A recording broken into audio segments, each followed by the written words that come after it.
ആടാന്റണിക്ക് പിന്നാലെ കേരള പോലീസിന്റെ വലയിലായത് മറ്റൊരു പെരുങ്കളൻ. കഴിഞ്ഞ ദിവസം പിടിയിലായ വേദവ്യാസ രമേശനുമായി പോലീസ് നടത്തുന്നത് മാരത്തൺ തെളിവെടുപ്പാണ്. 100-ലധികം മോഷണ കേസുകളിൽ തുമ്പുണ്ടായെന്ന് പോലീസ് പറയുന്നു. ബെണ്ടിച്ചോറും ആടാന്റണിയും അടക്കം കേരളത്തെ ഞെട്ടിച്ച കള്ളന്മാരുടെ പട്ടികയിലേക്കാണ് കഴിഞ്ഞ ദിവസം പിടിയിലായ വേദവ്യാസ രമേശനും കടക്കുന്നത്. പിടിയിലാകും വരെ ഇയാളെപ്പറ്റി പോലീസിനും നാട്ടുകാർക്കും വലിയ വിവരങ്ങളൊന്നുമില്ലായിരുന്നു. ഒടുവിൽ പാതിരാ നേരത്ത് പൂവച്ചിലുള്ള ഒരു വീടിന്റെ മതില് ചാടിയ രമേശൻ പോലീസ് വിരിച്ച വലയിൽ പെടുകയായിരുന്നു. ഇതോടെ തുമ്പുണ്ടായത് എണ്ണിയാൽ തീരാത്ത നിരവധി മോഷണ കേസുകൾക്കാണ്. ചോദ്യം ചെയ്യലിൽ നാടകത്തെയും സിനിമയെയും വെല്ലുന്ന മോഷണ കഥകൾ പോലീസിന് മുന്നിൽ വേദവ്യാസ രമേശൻ വെളിപ്പെടുത്തുകയായിരുന്നു. 2.5 വർഷം കൊണ്ട് 3 ജില്ലകളിലായി 100-ലേറെ വീടുകളിൽ കയറി സ്വർണവും പണവും മോഷ്ടിച്ച മംഗലപുരം മീരാ കോട്ടേജിൽ രമേശൻ ആള് ചില്ലറക്കാരനല്ലെന്ന് അതോടെ പോലീസിന് മനസ്സിലായി. ആകെ 500 പവനിലേറെ കവർന്നെന്നായിരുന്നു രമേശന്റെ ആദ്യ വെളിപ്പെടുത്തലെങ്കിൽ പിന്നീട് 1000-ലേറെ പവനുകൾ മോഷ്ടിച്ചിട്ടുണ്ടെന്ന് പോലീസിനോട് സമ്മതിക്കുകയായിരുന്നു. മോഷണ മുതലുകൾ ധൂർത്തടിച്ചു തീർക്കുന്ന കള്ളന്മാരുടെ പൊതു സ്വഭാവത്തിന് വിരുദ്ധമായാണ് രമേശന്റെ പ്രവൃത്തികൾ. ഇക്കാലയളവിനുള്ളിൽ 10 കോടിയിലേറെ രൂപയുടെ ഭൂമി ഇയാൾ സമ്പാദിച്ചു. 2 വീടുകളും വാങ്ങി. 2 പെൺമക്കൾക്കും നല്ല വിദ്യാഭ്യാസം നൽകി. ഇതിനു പുറമെ നിരവധി ചിട്ടികളിലും ഇയാൾ ചേർന്നിട്ടുണ്ട്. ഇയാൾക്ക് ചിറയൻകീഴ് KSFE ശാഖയിൽ 3.5 കോടിയുടെ ചിട്ടിയുണ്ടെന്നും പോലീസ് കണ്ടെത്തി. ഓരോ 5 കിലോമീറ്റർ പിന്നിടുമ്പോഴും ഒരു വീട് എന്ന രീതിയിലായിരുന്നു മോഷണം. ആ വീട്ടിൽ കയറിയാൽ സമീപത്തെ 4-5 വീടുകളിൽ പിന്നെയും കയറും. ഒരാൾ ഒറ്റയ്ക്ക് ഇത്രയേറെ വീടുകളിൽ മോഷണം നടത്തുന്നത് ചരിത്രത്തിലാദ്യമാണെന്നാണ് പോലീസ് പറയുന്നത്. 5 വർഷം മുമ്പ് നാടക സംഘത്തിന്റെ വാഹനം ഓടിക്കുന്നയാളായിരുന്നു രമേശൻ. നാടകം ആരംഭിക്കുമ്പോൾ പരിസരത്ത് പ്രകാശം കെടുന്ന തക്കം നോക്കി കമ്പിപ്പാരയുമായി ഇയാൾ മോഷണത്തിനിറങ്ങി.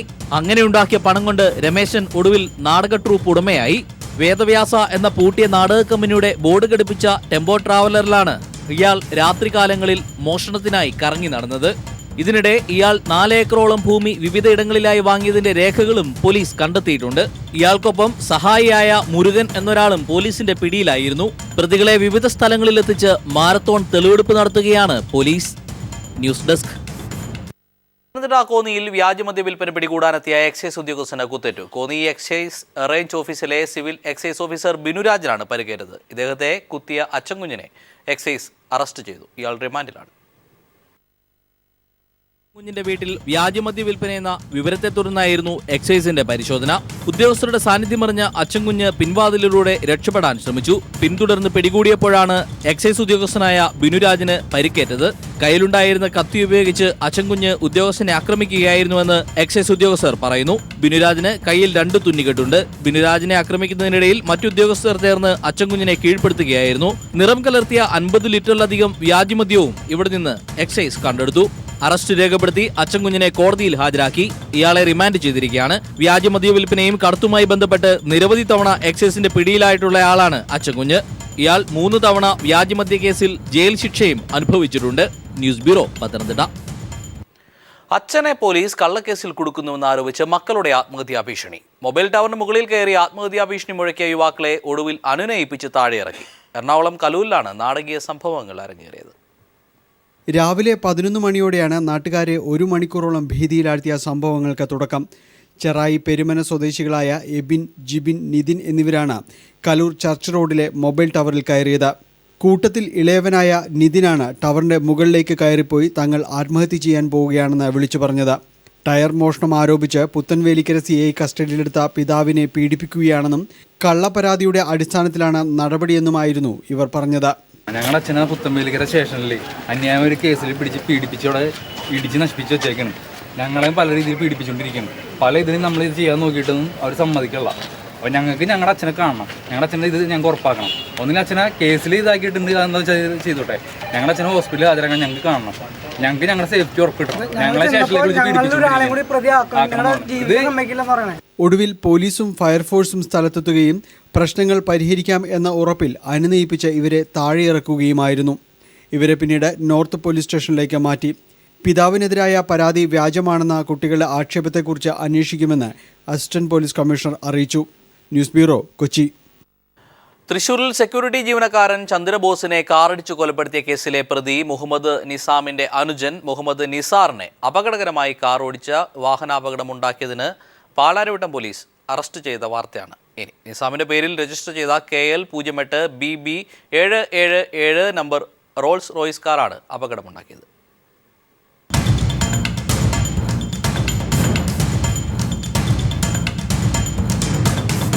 നിസാമിന്റെ ഉടമസ്ഥതയിലുള്ള റോൾസ് റോയ്സ് കാറാണ് നിസാർ ഓടിച്ചിരുന്നത്. കൊച്ചിയിലെ തമ്മനം പുല്ലപ്പെട്ട് റോഡിലെ കാരണക്കോടം കവലയിൽ വെച്ചായിരുന്നു അപകടം. എറണാകുളം സ്വദേശിയായ അനീഷിന്റെ കാറിനെ ഇടതുവശത്തുകൂടി മറികടക്കുമ്പോൾ ഇടിക്കുകയായിരുന്നു. ഇതിനുശേഷം കാർ ഉടമയിൽ നിന്ന് 8 ലക്ഷം രൂപ തന്നില്ലെങ്കിൽ പോകാൻ അനുവദിക്കില്ലെന്നും പറഞ്ഞു.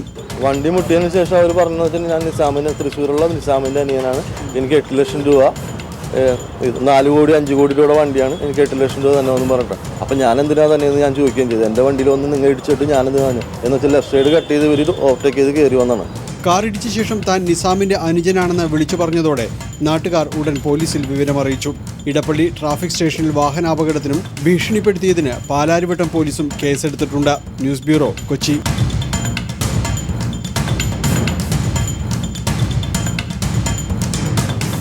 കുവൈറ്റിലേക്കുള്ള മെഡിക്കൽ ടെസ്റ്റിനായി അവധി ദിവസം ഉദ്യോഗാർത്ഥികളെ ക്ഷണിച്ചത് വാക്കേറ്റത്തിൽ കലാശിച്ചു. കൊച്ചിയിലുള്ള ഖദാമത്ത് എന്ന ഏജൻസിയിലാണ് മെഡിക്കൽ ടെസ്റ്റിനായി ഉദ്യോഗാർത്ഥികൾ എത്തിയത്. ഒടുവിൽ ഉദ്യോഗാർത്ഥികളുടെ പ്രതിഷേധത്തെ തുടർന്ന് മെഡിക്കൽ ടെസ്റ്റ് നടത്താനുള്ള സംവിധാനം അധികൃതർ സജ്ജീകരിക്കുകയായിരുന്നു.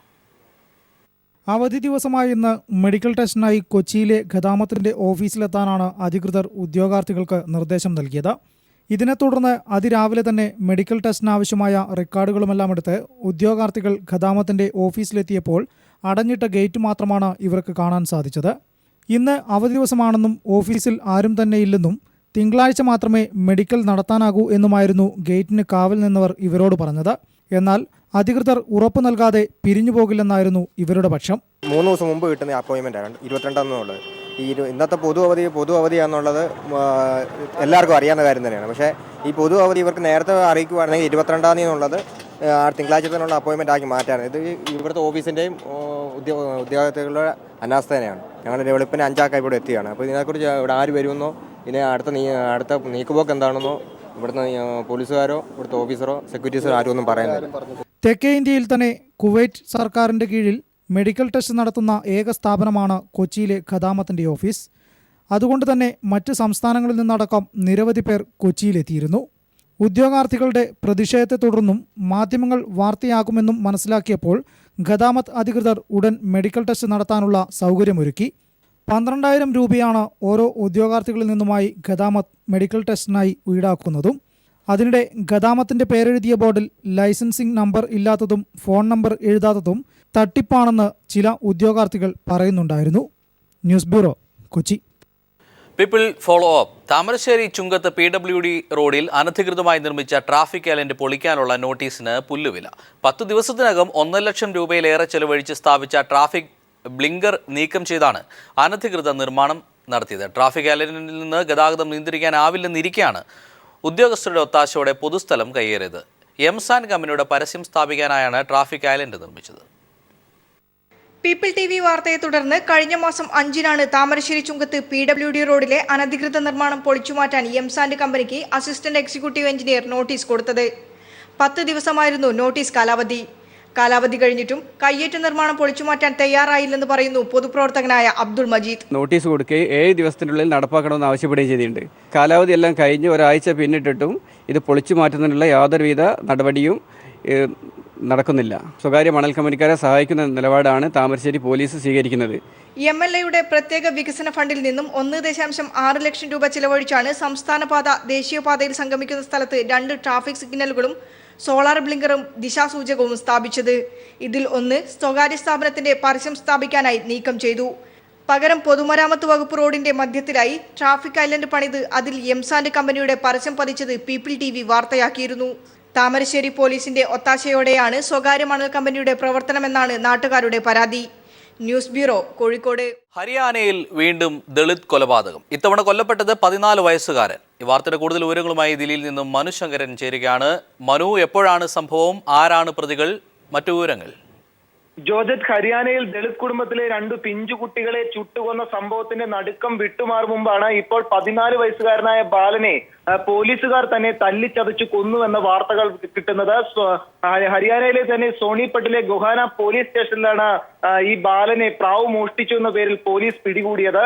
തുടർന്ന് കൈക്കൂലി ആവശ്യപ്പെട്ട പോലീസിന് വീട്ടുകാർ കൈക്കൂലി നൽകാത്തതിനെ തുടർന്ന് സ്റ്റേഷനിലിട്ട് തന്നെ തല്ലിച്ചതയ്ക്കുകയും തുടർന്ന് ഗോഹാന പോലീസ് സ്റ്റേഷൻ അതിർത്തിക്ക് സമീപമുള്ള റെയിൽവേ ട്രാക്കിൽ ഈ കുട്ടിയുടെ മൃതദേഹം ഇന്ന് രാവിലെയോടുകൂടി കണ്ടെത്തുകയുമായിരുന്നു. തുടർന്ന് പ്രതിഷേധർഹരായ ഗ്രാമവാസികൾ ഈ മൃതദേഹവുമായി റോഡ് ഉപരോധിച്ചു. തുടർന്ന് റോഡിൽ ഗതാഗത സ്തംഭനമുണ്ടായതിനെ തുടർന്ന് പോലീസ് സ്ഥലത്തെത്തുകയും ഇവർക്ക് നേരെ ലാത്തി വീശുകയും ചെയ്തു.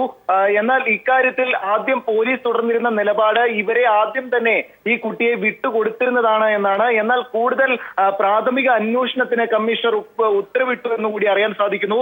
ഇതിനെ തുടർന്ന് നടത്തിയ അന്വേഷണത്തിൽ പോലീസുകാരെ അന്വേഷണ വിധേയമായി സുഭാഷ് അശോക് എന്ന 2 SI-മാരെ സസ്പെൻഡ് ചെയ്തിട്ടുണ്ട് എന്ന വിവരവും ലഭിക്കുന്നു.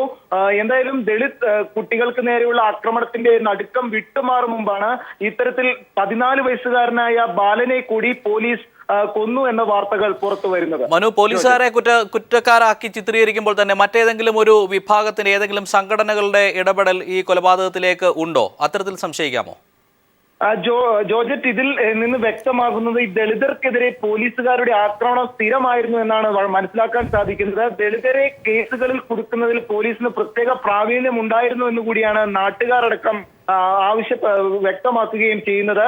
ഈ പോലീസ് നടപടിയിൽ പ്രതിഷേധിച്ച നാട്ടുകാരുടെ സ്ഥിരം പ്രതിഷേധം ഇവിടെ പ്രകടമായിരുന്നു. എന്നാൽ ഇതൊന്നും പരിഗണിക്കാൻ ഇവിടുത്തെ രാഷ്ട്രീയ നേതാക്കൾ പോലും തയ്യാറല്ലായിരുന്നു എന്നുകൂടി വ്യക്തമാകുന്നു. എന്തായാലും ഇന്നലെ വൈകിട്ടോടു കൂടിയായിരുന്നു ഈ ബാലനെ പോലീസുകാർ പിടികൂടിയത്. പ്രാവ് മോഷ്ടിച്ചു എന്ന് ആരോപിച്ചുകൊണ്ടായിരുന്നു ഈ പോലീസുകാർ ഈ ബാലനെ പിടികൂടി സ്റ്റേഷനിൽ എത്തിച്ചത്. തുടർന്ന് ഒരു ദിവസത്തോളം ഈ ബാലനെ കസ്റ്റഡിയിൽ വയ്ക്കുകയും ചെയ്തു. എന്നാൽ വീട്ടുകാരോട് കൈക്കൂലി ആവശ്യപ്പെട്ടിരുന്നു എന്നും ബാലന്റെ തന്നെ വീട്ടുകാർ പോലീസ് ഉദ്യോഗസ്ഥർക്ക് മുമ്പാകെ മൊഴി നൽകിയിട്ടുണ്ട്.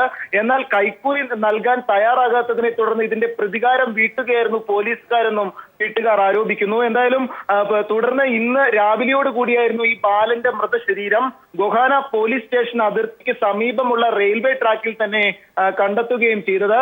ഇതിനെ തുടർന്ന് നാട്ടുകാർ രോഷാകുലരാകുകയും ബാലന്റെ മൃതദേഹവുമായി പ്രതിഷേധം നടത്തുകയുമായിരുന്നു. ഒടുവിൽ ഈ പ്രതിഷേധത്തിൽ വഴങ്ങിയാണ് ഇപ്പോൾ 2 SI-മാരെ സസ്പെൻഡ് ചെയ്തിരിക്കുന്നത്.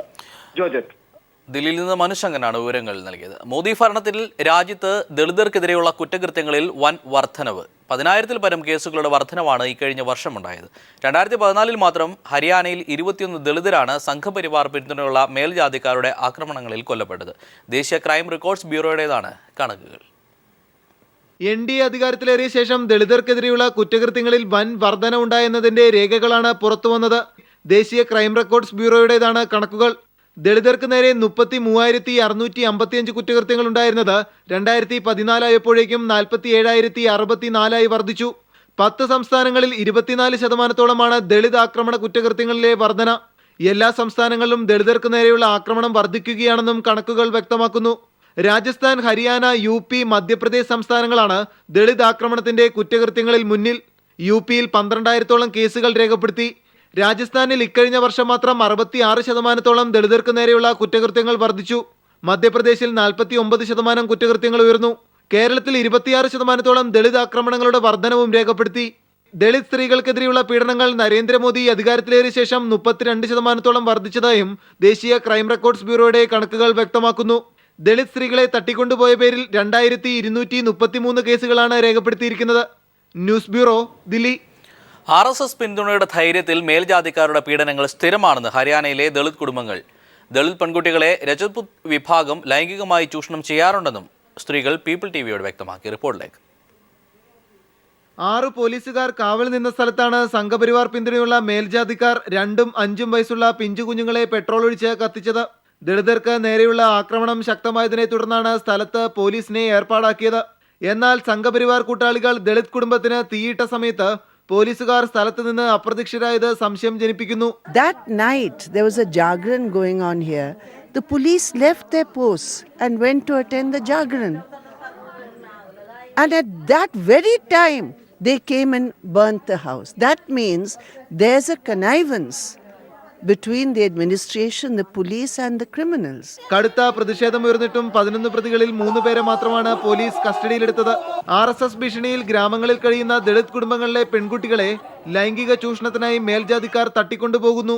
फिर अब घर पे आए 2-3 महीना हुए बस घर आए, अब इतने सोते सोते ठोक दिए। ढोर भूखे मर गए ना, रोटी इन्होंने कमान दे ना खान दे, या साहपुरा गांव में मंजूरी करिए। हमारे घर कई बार इन्होंने पूरा भाईटो पर की साल में इन्होंने हमारे घर दिन काटे। സംഘപരിവാർ പിന്തുണയുള്ള പ്രതികൾക്ക് മനോഹർലാൽ ഖട്ടറുടെ പോലീസ് ഒത്താശ ചെയ്യുകയാണെന്നും പരാതി നൽകിയാൽ ദളിത് സ്ത്രീകളെ കേസിൽ ചുമത്തുകയാണെന്നും ഗ്രാമീണർ പറയുന്നു. മനുശങ്കരൻ, ന്യൂസ് ബ്യൂറോ, ദില്ലി. തിരുവിതാംകൂർ ദേവസ്വം ബോർഡിന് കീഴിലുള്ള ക്ഷേത്രങ്ങളിൽ ആനത്താരി പണിയാനുള്ള നീക്കം വിവാദമാവുകയാണ്. മാവേലിക്കര സബ് ഡിവിഷന്റെ കീഴിലുള്ള 15 ക്ഷേത്രങ്ങളിലാണ് ആനത്താരി പണിയുക. ഇവിടെ 2 മാത്രമാണ് ആനകളുള്ളത്. ആനകളില്ലാത്ത ക്ഷേത്രങ്ങളിൽ ആനത്താരി പണിയുന്നതിന് പിന്നിൽ കോടികളുടെ അഴിമതിയാണ് ലക്ഷ്യം വെക്കുന്നതെന്നും ആക്ഷേപമുണ്ട്. ആലപ്പുഴ ബ്യൂറോ നൽകുന്ന റിപ്പോർട്ടുമായി ഇന്ന് ഇവിടെ പറയുന്നു. നമസ്കാരം. ശബരിമല ദേവസ്വം ബോർഡിന്റെ കീഴിൽ മാവേലിക്കര ഡിവിഷനിലെ 15 ക്ഷേത്രങ്ങളിലാണ് ആനയെ പാർപ്പിക്കാൻ സൗകര്യമൊരുക്കാനെന്ന പേരിൽ ആനത്താരികൾ പണിയാൻ ടെൻഡർ നൽകിയിരിക്കുന്നത്. സാധാരണഗതിയിൽ ആനകളുള്ള ക്ഷേത്രത്തിലാണ് ഇത്തരത്തിൽ ആനത്താരികൾ പണിയുന്നത്. എന്നാൽ ആലപ്പുഴ, കൊല്ലം, പത്തനംതിട്ട ജില്ലകളിലുള്ള ഈ 15 ക്ഷേത്രങ്ങളിൽ 2 മാത്രമാണ് നിലവിൽ ആനകളുള്ളത്. ഒരു ആനത്താരി പണിയുന്നതിന് 25 ലക്ഷത്തോളം രൂപയാണ് ചിലവ് വരുന്നത്. 3 മാസവും 6 മാസവും കൊണ്ട് പണി പൂർത്തീകരിക്കണമെന്നാണ് നിർദ്ദേശം നൽകിയിരിക്കുന്നത്. തിരുവിതാംകൂർ ദേവസ്വം ബോർഡ് അംഗം സുഭാഷ് ബാസുവിനാണ് മരാമത്ത് പണിയുടെ ചുമതല. ആനകളില്ലാത്ത ക്ഷേത്രത്തിൽ ആനത്താരി പണിത് കോടികളുടെ അഴിമതി നടത്താനാണ് ദേവസ്വം ബോർഡ് അംഗത്തിൻ്റെ നേതൃത്വത്തിൽ ശ്രമം നടക്കുന്നതെന്നാണ് ആക്ഷേപമുയരുന്നത്. ഇതിനെതിരെ ദേവസ്വം വിജിലൻസിന് പരാതി നൽകാനൊരുങ്ങുകയാണ് വിശ്വാസികൾ. Shajahan, news bureau, Alappuzha.